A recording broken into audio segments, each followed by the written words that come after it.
ಬನವಾಸಿಯ ಕದಂಬ ಮಯೂರವರ್ಮ ಕಿರುಕಥೆ. ಪ್ರಾಚೀನ ಕರ್ನಾಟಕದ ಪಶ್ಚಿಮ ಘಟ್ಟಗಳ ಮಧ್ಯೆ ದಟ್ಟ ಅರಣ್ಯಗಳಿಂದ ಆವೃತವಾಗಿದ್ದ ಒಂದು ಸುಂದರ ಪಟ್ಟಣವೇ ಬನವಾಸಿ. ಈ ಬನವಾಸಿಯಲ್ಲೇ ಜನಿಸಿದನು ಒಬ್ಬ ಮಹಾನ್ ಯುವಕ. ಅವನೇ ಮಯೂರವರ್ಮ. ಅವನು ಕದಂಬ ವಂಶದ ಸ್ಥಾಪಕನಾಗಿ ಕನ್ನಡ ನಾಡಿನ ಇತಿಹಾಸದಲ್ಲಿ ಅಮರನಾದನು. ಮಯೂರವರ್ಮನು ಪ್ರಾರಂಭದಲ್ಲಿ ರಾಜನಲ್ಲ. ಅವನು ವಿದ್ಯಾಪ್ರಿಯ ಬ್ರಾಹ್ಮಣ ಕುಟುಂಬದಲ್ಲಿ ಜನಿಸಿದ್ದ. ಸಂಸ್ಕೃತ ಶಾಸ್ತ್ರಗಳನ್ನು ಅಧ್ಯಯನ ಮಾಡಲು ಕಂಚಿಗೆ ಹೋಗಿದ್ದನು. ಅಲ್ಲಿ ಅವನು ಶಾಂತ ಜೀವನ ನಡೆಸುತ್ತಿದ್ದ. ಆದರೆ ಒಂದು ದಿನ ಅವನ ಜೀವನವೇ ತಿರುವು ಪಡೆಯಿತು. ಪಲ್ಲವ ಸೇನಾಧಿಕಾರಿಗಳಿಂದ ಅವನಿಗೆ ಅನ್ಯಾಯ ಹಾಗೂ ಅವಮಾನ ಸಂಭವಿಸಿತು. ಈ ಅವಮಾನ ಮಯೂರವರ್ಮನ ಮನಸ್ಸನ್ನು ಬಿಚ್ಚಿಬೀಳಿಸಿತು. ವಿದ್ಯೆ ಸಾಕಾಗುವುದಿಲ್ಲ, ಸ್ವಾಭಿಮಾನ ರಕ್ಷಣೆಗೆ ಶಕ್ತಿ ಬೇಕು ಎಂಬುದನ್ನು ಅವನು ಅರಿತುಕೊಂಡನು. ಅದಾದ ಮೇಲೆ ಮಯೂರವರ್ಮನು ಯೋಧನ ಮಾರ್ಗವನ್ನು ಆಯ್ಕೆ ಮಾಡಿಕೊಂಡನು.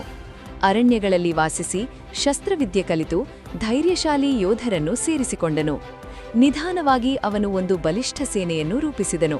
ಪಲ್ಲವರ ವಿರುದ್ಧ ಹೋರಾಡಿ ಅವರನ್ನು ಸೋಲಿಸಿದನು. ಈ ವಿಜಯವೇ ಅವನನ್ನು ಸಾಮಾನ್ಯ ವ್ಯಕ್ತಿಯಿಂದ ಮಹಾನ್ ನಾಯಕನನ್ನಾಗಿ ಮಾಡಿತು. ವಿಜಯದ ನಂತರ ಮಯೂರವರ್ಮನು ಬನವಾಸಿಯನ್ನು ತನ್ನ ರಾಜಧಾನಿಯಾಗಿ ಘೋಷಿಸಿದನು. ಹೀಗೆ ಕದಂಬ ವಂಶದ ಆಡಳಿತ ಪ್ರಾರಂಭವಾಯಿತು. ಇದು ಕರ್ನಾಟಕದಲ್ಲಿ ಸ್ವತಂತ್ರವಾಗಿ ಆಡಳಿತ ನಡೆಸಿದ ಮೊದಲ ಸ್ಥಳೀಯ ವಂಶಗಳಲ್ಲಿ ಒಂದಾಗಿತ್ತು. ಮಯೂರವರ್ಮನು ನ್ಯಾಯಪ್ರಿಯ, ಧರ್ಮನಿಷ್ಠ ಮತ್ತು ಜನಪರ ಆಡಳಿತಗಾರನಾಗಿದ್ದನು.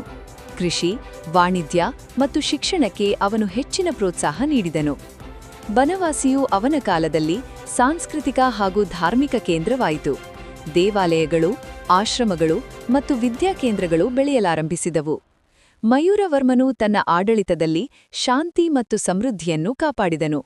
ಅವನು ಶಕ್ತಿಯೊಂದಿಗೆ ವಿನಯವನ್ನೂ ಹೊಂದಿದ್ದ ಮಹಾನ್ ರಾಜನಾಗಿದ್ದನು.